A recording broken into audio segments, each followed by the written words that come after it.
આપણે આગળથી જોયું છે ને એના પર કેવું કર્યું છે ग्राम पंचायत में जवाबदारी हम रोड खटर मारते हैं। एस्टिमेट 4 महीने हो गए, एस्टिमेट का नहीं, हमको तो काम करना है ना। हमारे लोगों को ये पुल पूरे हमारे नेशनल हाईवे के सभी लोग आदिवासी लोग हमारे यूज करते हैं। आपके बॉस हुआ था एक्सीडेंट, ये नहीं चलेगा अभी। जनता आवाज़ भारत ने इस खबर को कल दिखाया था। धर्मपुर नेशनल हाईवे नंबर 56 की ये तस्वीर मान नदी पर का जो ब्रिज है उसकी तस्वीर बताई थी कि किस प्रकार का गड्ढा गिरा है और उसके चलते अथॉरिटी जो है हाईवे नेशनल अथॉरिटी की टीम घटनास्थल पर पहुंचकर रिपेयर आरंभ किया था। और पूरी घटनाक्रम को लेकर जैसे ही सांसद वलसाड डांग धवल पटेल को खबर चलते ही देर रात जो है उन्होंने मुलाकात ली और हाईवे अथॉरिटी के जो कर्मचारी थे जो उनको कह दिया कि नहीं चलेगा, इसको जल्द से जल्द रिपेयर करे और ठीक करे, उसके बाद ही ये जो है ब्रिज जो है वो आरंभ होगा। देर रात जो है उन्होंने मुलाकात ली। ये देखिए तस्वीर और क्या कहना है धवल पटेल सांसद का। जी जे આપણા NH 56માં વરસાદના લીધે જે રસ્તાની હાલત થઈ છે અને લોકોએ હાલાકી ભોગવવી પડે છે એ અંદેશો અમને જાન્યુઆરીથી હતો અને એના માટે જ અરવિંદભાઈ અમારા ધારાસભ્યશ્રી, જીતુભાઈ અમારા ધારાસભ્યશ્રી અને મેં મળીને રજૂઆત અમારા નીતિન ગડકરી સાહેબને કરી હતી। નીતિન ગડકરી સાહેબે તરત જ સૂચના નેશનલ હાઈવે ઓથોરિટી ઓફ ઇન્ડિયાને આપી હતી કે આને તાત્કાલિક ધોરણે સુધારવો જોઈએ, પણ જે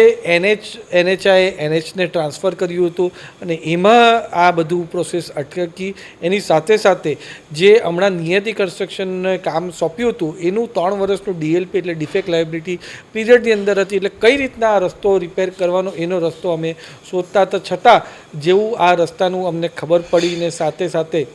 જ્યાં જે ધરમપુર કરંજવેલીના પુલ પર ત્યાં બાકોરું પણ પડ્યું એને લીધે લોકોના જીવન પણ જોખમમાં આવી જાય એ જેવી જાણ થઈ એટલે તરત જ મેં દિલ્હીમાં પણ નેશનલ હાઈવે ઓથોરિટી ઓફ ઇન્ડિયામાં વાત કરી, ગાંધીનગરમાં એમની ઓફિસમાં જે અધિકારી છે એમની સાથે પણ વાત કરી અને નીતિન ગડકરી સાહેબ સાથે પણ વાતચીત કરીને આ તાત્કાલિક યુદ્ધ ધોરણે આ રસ્તો સુધરે, પૂરો NH 56 એની સાથે સાથે આ પુલ પણ સુધરે એના માટે મેં એમને સૂચના આપી। એની સાથે જ આજે નેશનલ હાઈવે ઓથોરિટી ઓફ ઇન્ડિયાએ એ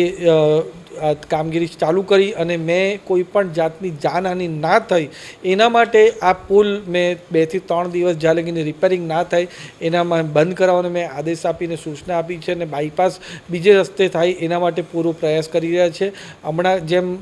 મને આ ખબર પડી હું ગાંધીનગર આપણા વિજય રૂપાણી સાહેબની શોક સભા હતી એમાં હાજરી આપવા ગયો હતો, એની સાથે CMOમાં પણ મીટિંગ હતી, પણ તરત જ મેં ગાંધીનગરથી ઘરે પણ આવવાનું પસંદ ના કર્યું। જાતે પોતે આ વિસ્તારમાં લોકોને કોઈ પણ જાતનું